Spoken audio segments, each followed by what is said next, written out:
Hello everyone, myself Mitesh Savalya from Praveen Patil Polytechnic, lecturer in Electrical Engineering Department. In the previous video, we have started with the unit number 3, that is capacitor.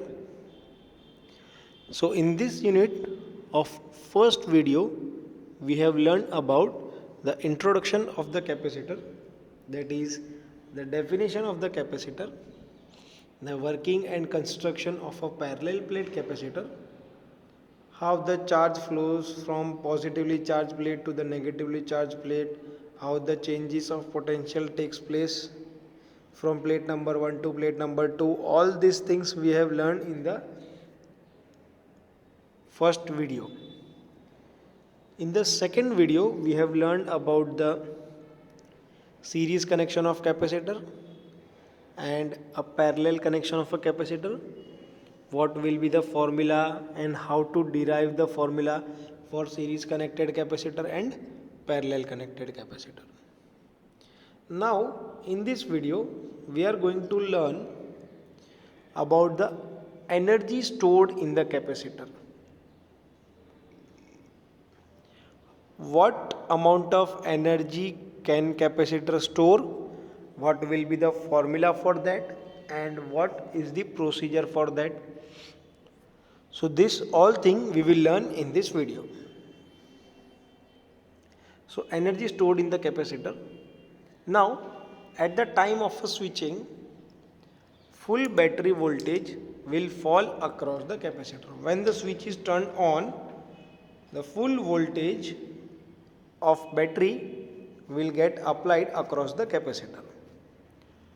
A positive charge Q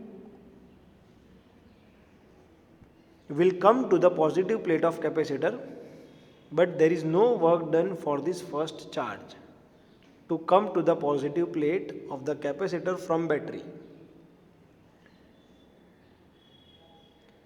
This means when the battery is turned on, the full voltage will get applied across the plates of the capacitor and the positive charge Q will come to the positive plate of the capacitor, but there will be no work done or no output for this first charge that has appeared across the plates, because capacitor does not have own voltage across its plates rather than the initial voltage due to the battery. That means capacitor does not have its own voltage, instead of it has a voltage of the supplied battery. So as it does not have its own voltage, so this first come positively charged across the positively connected plate will be of no use. Now first charge grows little amount of voltage across the capacitor plates, and then second positive charge will come to the positive plate of the capacitor, but it gets repelled by the first charge.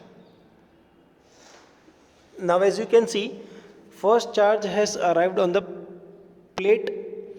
Now this first charge will create its own voltage on the plate, on its own positive voltage on the capacitor plate.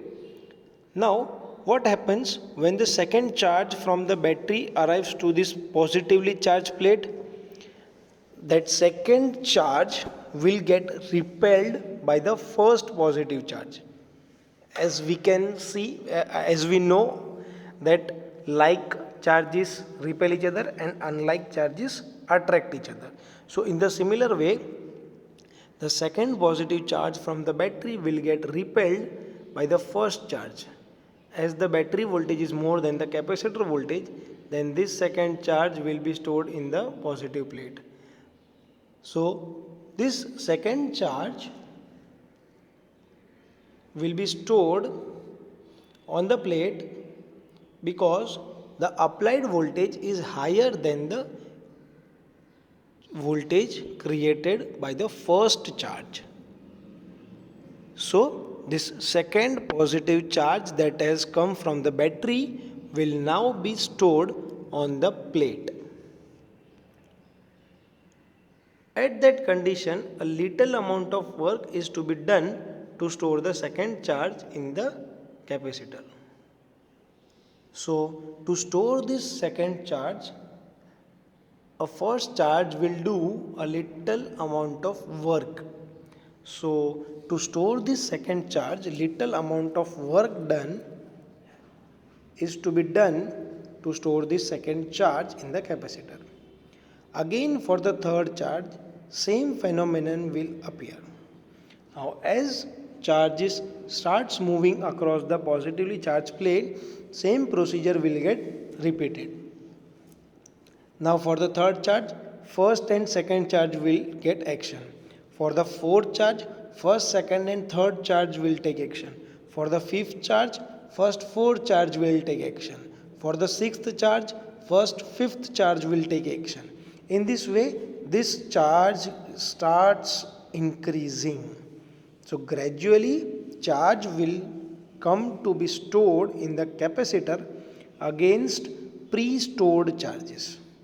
So capacitor had already charged, but that charge, instead of that charge, new charge will start stored across its plate.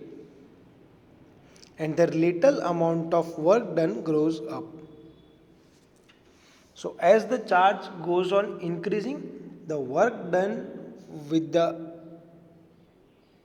electrons of previously stored charge will also get increasing. So as you can see from the last statement, gradually charge will come to be stored in the capacitor against pre-stored charge, and their little amount of work done grows up. Suppose a small charge Q is stored in the positive plate of capacitor with respect to the battery voltage V. Now here we will have to find the formula for the stored energy in the capacitor. So we have a little assumption. Suppose a small charge Q is stored in the positive plate of the capacitor with respect to the battery voltage V, and a small work done is dW. Then considering the total charging time, we can write it as integration of 0 to W with respect to work done dW.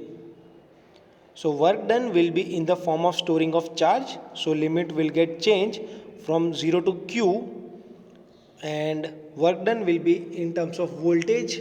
So V into dQ. So the formula for V is a Q upon C, as we know that Q is equal to C into V. So formula for V will be Q upon C.